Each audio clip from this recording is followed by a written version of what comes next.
How are you doing? How are you holding up in the midst of this pandemic that seems like it's never ending?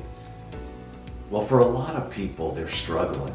They're struggling with a lot of negative emotion, anxiety, depression, anger, frustration, confusion. Now, I have found in my work that hurt people hurt people. So hurting people tend to hurt others. They tend to lash out on others. They tend to take out those negative emotions that they can't deal with themselves onto people around them. You've heard the expression, we tend to hurt the ones closest to us the most. There's some truth in that. It really is. So why do hurting people hurt others? Well, for one reason, it's their way of pushing people away. It almost becomes a self-protection mechanism. It's almost a way to protect themselves from getting too close to others or vulnerable with others. Some people do it as a distraction from their own pain. So they're going to hurt others to distract from their own emotional pain. And some people, honestly, just don't have good skills to express their emotion effectively. Some people have fears and insecurities that consume them, and they're unable to express their pain in a healthy and constructive way. Well, what's the impact of this? Well, obviously the impact is that it isolates that individual.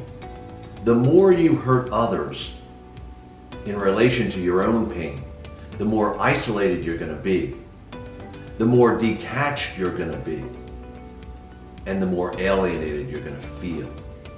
It makes it really hard to have an intimate, depth-filled, close relationship when you're constantly lashing out or attacking the people around you.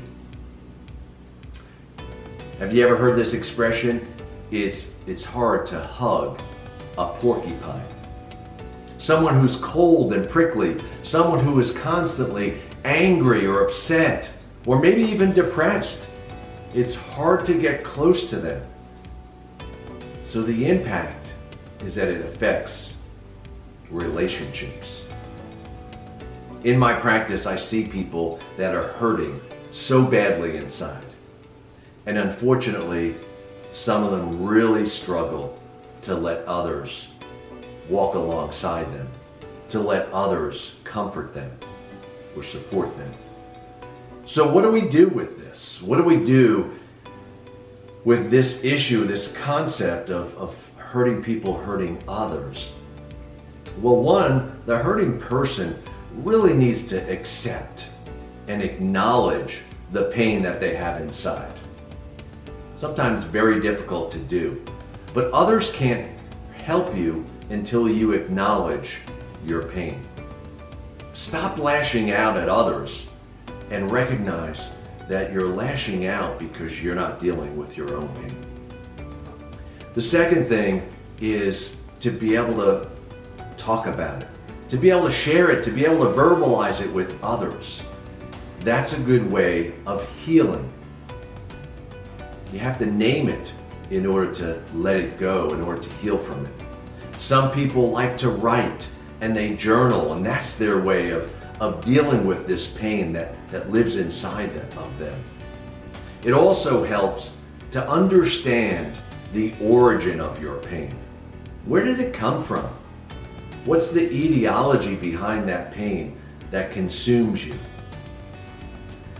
But ultimately, the way to get rid of pain is to be able to let it go. And often, I encourage people to let it go by forgiveness, through forgiveness. And it might be forgiveness of others, but it also might be forgiveness of self. Because for a lot of people, they hang on to their pain because they haven't forgiven themselves, or because they're afraid if they let go of the pain, then maybe they'll experience more pain. They're afraid of being vulnerable. They're afraid of letting others get close to them. And they have a huge problem with trust. So I would encourage you, I challenge you to work on talking about your pain, to work on releasing it, forgiving self and others, and lean on your faith, because God is there for us.